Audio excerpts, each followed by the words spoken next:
एक धोबी जिसने ना कभी तलवार पकड़ी ना कभी घोड़े पर बैठा, एक ही रात में पूरी फौज का सेनापति बन गया।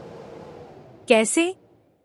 वजह थी एक भेड़िया, एक टूटी रस्सी और अंधेरे में हुई एक भूल। लेकिन कहानी का असली मोड़ आता है आखिर में, जब पूरे गांव को पता चलता है कि किस्मत ने नहीं बल्कि किसी और चीज ने उसकी जान बचाई थी। पूरी कहानी जानने के लिए वीडियो को आखिर तक जरूर देखिएगा। सरहद के पास बसे एक छोटे से गांव में करमदीन नाम का एक धोबी रहता था। दिन भर वह गांव भर के कपड़े धोता, नदी किनारे पीटता और शाम को अपने बूढ़े खच्चर पर लाद कर घर घर पहुंचाता। उसकी जिंदगी में ना कोई शोहरत थी, ना कोई पहचान, बस मेहनत और गरीबी। उसी गांव के पास घने जंगल में एक भेड़िया रहता था, जो कई बार गांव के मवेशी उठा चुका था। गांव वाले रात होते ही अपने दरवाजे कस के बंद कर लेते। एक रात करमदीन बहुत थका हुआ घर लौटा। जल्दी में उसने खच्चर को अस्तबल की बजाय आंगन के एक खूंटे से बांध दिया और खुद चारपाई पर सो गया। आधी रात को जोर की आंधी आई, बिजली कड़कने लगी।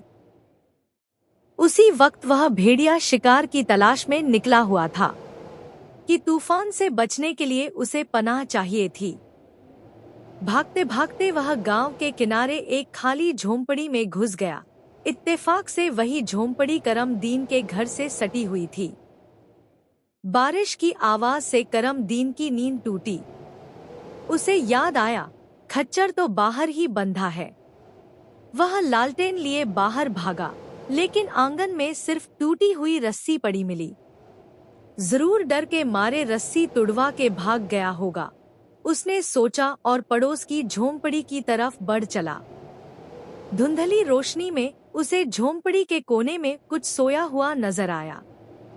बिना सोचे समझे वह चिल्लाया, मिल गया, शैतान कहीं का। और गुस्से में उसने रस्सी कसकर बांध दी और उसकी पीठ पर बैठ गया। वह असल में भेड़िया था। डर के मारे उसके रोंगटे खड़े हो गए।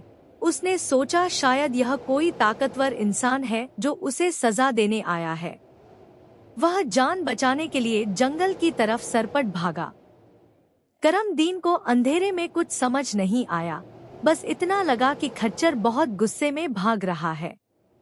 वह पीठ पर कसकर बैठा रहा और चिल्लाता रहा, रुक जा, घर से भागने की हिम्मत कैसे हुई तेरी। आखिरकार जब सुबह की पहली रोशनी फैली, गांव वालों ने जो देखा उससे उनके होश उड़ गए। करमदीन एक जिंदा भेड़िए की पीठ पर बैठा, उसे रस्सी से जकड़े हुए गांव के बीचों बीच खड़ा था। गांव में यह खबर आग की तरह फैल गई। धोबी करमदीन ने जिंदा भेड़िया पकड़ लिया। लोग उसे कंधों पर उठाने लगे। असल में करमदीन खुद हैरान था, लेकिन वह किसी को अपनी असली उलझन बता नहीं सका। शर्म के मारे चुप रहा। यह खबर राजा के दरबार तक पहुंची। पड़ोसी राज्य से लगातार हमलों से परेशान राजा को एक निडर सेनापति की तलाश थी।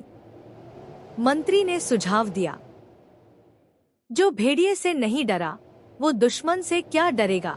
राजा ने फौरन करमदीन को महल बुलवाया और उसे सेनापति नियुक्त कर दिया। करमदीन को ना घुड़सवारी आती थी, ना तलवार चलानी। रात भर सो नहीं पाया। सुबह जब जंग का वक्त आया, तो उसकी बीवी ने उसे मेज पर चढ़ाकर घोड़े पर बिठाया और दोनों पैर रकाब से मजबूती से बांध दिए, ताकि वह गिरे नहीं। जैसे ही घोड़ा छूटा, वह बेकाबू होकर सीधा मैदान जंग की तरफ दौड़ पड़ा, पेड़ों की टहनियां तोड़ता, नदियां फलांगता। दुश्मन के सिपाहियों ने दूर से यह देखा और घबरा गए। यह वही सेनापति है जिसने भेड़िया पकड़ा था और अब पेड़ों को यूं तोड़ रहा है जैसे हमें तोड़ देगा। डर के मारे पूरी दुश्मन फौज मैदान छोड़कर भाग खड़ी हुई। करमदीन का घोड़ा आखिर एक झाड़ी में उलझकर रुका और वह गिर पड़ा, मगर तब तक मैदान खाली हो चुका था।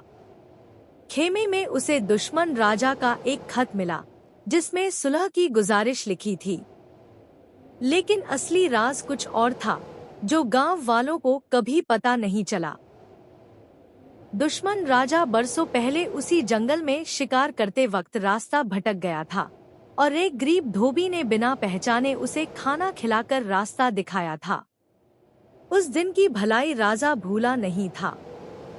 जब उसे पता चला कि सामने वाली फौज का सेनापति वही धोबी है, तो जंग लड़े बिना ही उसने पीछे हटना बेहतर समझा, डर से नहीं, एहसान चुकाने की नीयत से। करमदीन को यह कभी मालूम नहीं हुआ। वह अब भी यही समझता रहा कि उसकी किस्मत ने उसे बचाया। राजा ने करमदीन को दरबार में सम्मानित किया, इनाम दिया और उसका नाम पूरे राज्य में सम्मान से लिया जाने लगा। करमदीन आज भी अपने गांव में रहता है, अब भी सादगी से, अब भी मेहनत से। बस फर्क इतना है कि अब कोई उसकी भलाई को कमजोरी नहीं समझता। कहते हैं, नेकी कभी बेकार नहीं जाती, भले ही उसका फल किसी और भेस में, किसी और वक्त पर वापस मिले।